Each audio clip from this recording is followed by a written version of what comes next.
ये एक तथ्य है कि औरंगजेब भारत को एक इस्लामिक राष्ट्र बनाना चाहता था और उसने कश्मीरी पंडितों को जबरदस्ती मुसलमान बनने के लिए मजबूर भी किया था। यह तथ्य है।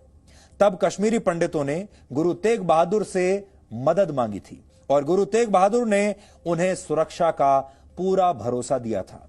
इस पर औरंगजेब ने गुरु तेग बहादुर को बंदी बना लिया और तरह तरह की यातनाएं दी। उनके शिष्यों को उनके सामने ही जिंदा जला दिया गया। गुरु तेग बहादुर को इस्लाम अपनाने के लिए कहा गया और गुरु तेग बहादुर ने जब इनकार कर दिया तो औरंगजेब ने उनका सिर कटवा दिया। और इसी बलिदान की याद में हर वर्ष शहीदी दिवस मनाया जाता है। जिस स्थान पर गुरु तेग बहादुर का शीश यानी सिर काटा गया था वही जगह दिल्ली में है और अब शीशगंज गुरुद्वारे के नाम से वो जगह जानी जाती है। और आपको जानकर बड़ा दुख भी होगा कि इसी शीशगंज गुरुद्वारे से कुछ किलोमीटर दूर दिल्ली के लटियंस जोन में संसद भवन के बहुत करीब और जहां एक ऐसा इलाका लटियंस जोन जहां भारत के बड़े बड़े मंत्री रहते हैं, बड़े बड़े जज रहते हैं, बड़े बड़े नेता लोग रहते हैं, उसी जगह पर औरंगजेब के नाम पर एक सड़क का नाम भी रखा गया था। अब कुछ वर्ष पहले उसे हटा दिया गया है, लेकिन औरंगजेब की जो सड़क थी जो उनके नाम पर, उसे तो हटा दिया गया, लेकिन आज भी इसी स्थान पर एक लेन है जिसका नाम औरंगजेब लेन है और उसी लेन की तस्वीर हम आपको दिखा रहे हैं। ये आज भी ऐसे ही मौजूद है और यह जगह शीशगंज गुरुद्वारे से कुछ ही किलोमीटर दूर है। लगभग 350 वर्ष पहले धर्म की रक्षा के लिए दिए गए इस बलिदान के बारे में शायद आपको भी पूरी जानकारी नहीं होगी।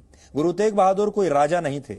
वो चाहते तो कश्मीरी पंडितों की मदद करने से इनकार भी कर सकते थे और अपनी जान बचा सकते थे, पर उन्होंने धर्म का मार्ग चुना क्योंकि उनका उपदेश था धर्म का मार्ग सत्य और विजय का मार्ग है। शहीदों की इसी परंपरा पर हमारे देश को गर्व है और होना भी चाहिए। हमें अपने असली नायकों को पहचानना चाहिए और उन्हीं का सम्मान करना चाहिए। यूनिवर्सिटी ऑफ कैलिफोर्निया में इतिहास के प्रोफेसर डॉक्टर नोएल किंग ने कहा था कि गुरु तेग बहादुर की शहादत दुनिया में मानव अधिकारों की रक्षा के लिए दिया गया पहला बलिदान था। अब आप सोचिए कि भारत में ही सिख धर्म की शुरुआत हुई और यहीं से इस धर्म को मानने वाले पूरी दुनिया में गए। हालांकि यहां के दरबारी इतिहासकारों ने गुरु तेग बहादुर की शहादत को भुला दिया, लेकिन सिख धर्म पर रिसर्च करने वाले अमेरिका के एक प्रोफेसर को उनके बारे में पूरी जानकारी थी और उन्होंने सब कुछ याद भी रखा। लेकिन गुरु तेग बहादुर सिखों के अकेले ऐसे गुरु नहीं थे जिनकी हत्या किसी क्रूर मुगल बादशाह के इशारे पर की गई हो। वर्ष 1606 में सिख धर्म के 5वें गुरु अर्जन देव सिंह जी की हत्या मुगल बादशाह जहांगीर के इशारे पर की गई थी। जहांगीर वो क्रूर शासक था जिसे हमारे देश के दरबारी इतिहासकारों ने बहुत धर्मनिरपेक्ष और दूसरे धर्मों का सम्मान करने वाला एक शासक बताया था। उसे बेहद न्यायप्रिय बताया गया। लेकिन सच यह है कि उस समय के मुगल शासक सिख धर्म के प्रसार से बहुत परेशान थे और वो जानते थे कि उनके लिए सिखों को हराना कितना मुश्किल है। इसलिए मुगलों ने सिख धर्म के गुरुओं की हत्या करवाना शुरू कर दिया था। गुरु तेग बहादुर के पुत्र और सिखों के अंतिम और 10वें गुरु गोविंद सिंह भी मुगलों के खिलाफ उन्होंने भी लंबी लड़ाई लड़ी। लोगों की रक्षा के लिए गुरु गोविंद सिंह जी मुगलों और उनके सहयोगियों से लगभग 14 बार लड़े। उन्होंने इस लड़ाई में अपने पिता गुरु तेग बहादुर जी और अपने 4 बेटों का बलिदान भी दिया और अंत में वर्ष 1708 में वो खुद भी शहीद हो गए।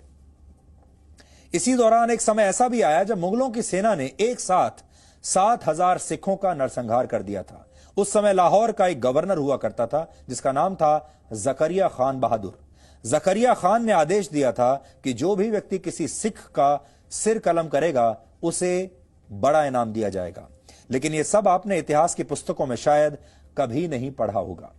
भारत की कुल आबादी में सिखों की हिस्सेदारी सिर्फ 2% है कहने को, लेकिन क्या आप जानते हैं कि जिन 121 देशभक्तों को ब्रिटिश सरकार ने स्वतंत्रता आंदोलन के दौर में फांसी की सजा दी, उनमें से 93 सिख थे। जिन 2626 लोगों को उम्र कैद की सजा दी गई, उनमें से 2147 सिख थे। यानी देश को विदेशियों के चुंगल से आजाद कराने में भारत के सिख समुदाय की बहुत बड़ी भूमिका रही है और इनमें गुरु तेग बहादुर से लेकर भगत सिंह जैसे वीरों का बहुत बड़ा योगदान है।